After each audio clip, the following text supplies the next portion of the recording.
एक मिनट भैया, एक मिनट बस। बंटू बंचल लाइव पे चल रहा है जी। देखिए, ये तो उनसे पूछिए जिनने सका उत्तर में सका के लड़ाई कर जी, लड़ाई लड़ने का जी ये पढ़ना जी, एक लाइट हरी पर जी और जी जी हाँ यहाँ जी, यहाँ यदि जी जी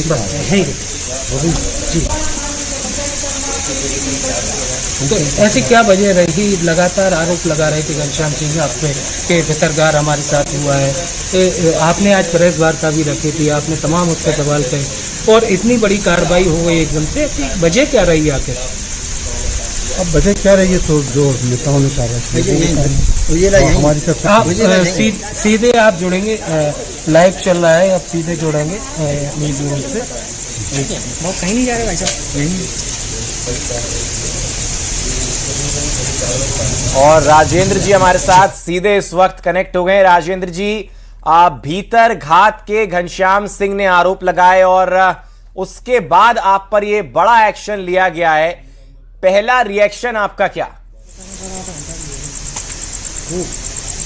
देखिए, घनश्याम सिंह जी ये सब खुला का जानते हैं। तो भारतीय जनता पार्टी के नेता रोहतक में सबसे मिले हुए और ये उन्होंने ये सार्वजनिक मंचों से चुनाव के दौरान जो मीटिंग मंच है मीडिया में नरोत्तम मिश्रा की तारीफ की है, एक भारतीय जनता पार्टी के नेता की तारीफ की। अब तारीफ और जो 2009 से उनके संपर्क में है, उनकी साठगांठ है और 2013, 18, 23 विधानसभा चुनाव में उन्होंने उनसे पैसा लिया, नौड़ा से चुनाव लड़े और हमारा यहाँ ग्रुप अब और आप देख लीजिए कि इतने संघर्ष के बाद हमारी विधायकी भी चली गई। किसी लालच में हम नहीं आए, हम कटे नहीं, हम जो है बिके नहीं, झुके नहीं, और आपका जो है इसी तरह का हमने संघर्ष नहीं किया। यदि संघर्ष का ये परिणाम है तो हमारी समझ फिर हर कार्यकर्ता इस बात को सोचने के लिए मजबूर होगा कि कांग्रेस के लिए संघर्ष किया जाए या न किया जाए, क्योंकि इस तरह के जो षड्यंत्रकारी हैं वो षड्यंत्रकारी इसी तरह से यदि साधारण जुझारू संघर्ष। राजेंद्र जी, लेकिन एक सवाल ये भी अब खड़ा होता है कि पार्टी के एक्शन पर अब आपका अगला कदम क्या होगा? अब ये सोच विचार करके बताएंगे। और नतीजों को लेकर क्या कहना चाहते हैं कल, क्योंकि उपचुनाव के नतीजे आने वाले हैं। इसके पहले आप इस सीट से विधायक रहे थे, आपकी क्या राय? देखिए, हम लोगों ने 2023 के विधानसभा चुनाव में आप सब जानते हैं कि गृह मंत्री को हमारे साथियों ने बहुत संघर्ष किया और 2023 के बाद भी अभी वही वातावरण था और उसी फसल जो हम लोगों ने बोई पिच जो बनाई उस पिच पर संघर्षशील कार्यकर्ताओं ने जो पिच तैयार की उस पर घनश्याम सिंह जी बल्लेबाजी कर रहे हैं। तो राजेंद्र जी, क्या ये मान लिया जाए कि कांग्रेस को कहीं ना कहीं हार का डर है? नहीं, अब ये हार का डर तो वैसे नहीं होना चाहिए, लेकिन जब कांग्रेस प्रत्याशी एक भाजपा नेता की तारीफ करेगा, मन से प्रशंसा करेगा, तो वो किसके लिए वोट मांग रहा है यही समझ में नहीं आ रहा था। कांग्रेस के लिए वोट मांग रहा है या बीजेपी के लिए वोट मांग रहा है? तो ये जो उन्होंने अनुशासनहीनता की है, एक बीजेपी के नेता की मंच से तारीफ करना, मीडिया में तारीफ करना चुनाव के दौरान, ये बहुत बड़ी बात है। उन्होंने ना तो दिग्विजय सिंह जी की तारीफ की, ना उन्होंने जीतू पटवारी की मेहनत की तारीफ की और ना उन्होंने संघर्षशील कार्यकर्ताओं की तारीफ की। तो अब आप खुद ही अंदाजा लगा लीजिए कि कौन कांग्रेसी और कौन कांग्रेसी नहीं है। बिल्कुल, लेकिन राजेंद्र जी एक सवाल मेरे मन में ये भी है कि आप पर ये भी आरोप लगाए गए कि उस तरीके का, क्योंकि आप पूर्व विधायक हैं, उस तरीके का प्रचार प्रसार आपने नहीं किया, ग्राउंड पर उतरकर उस तरीके की भूमिका आपकी नजर नहीं आई। क्या कहेंगे इस पर?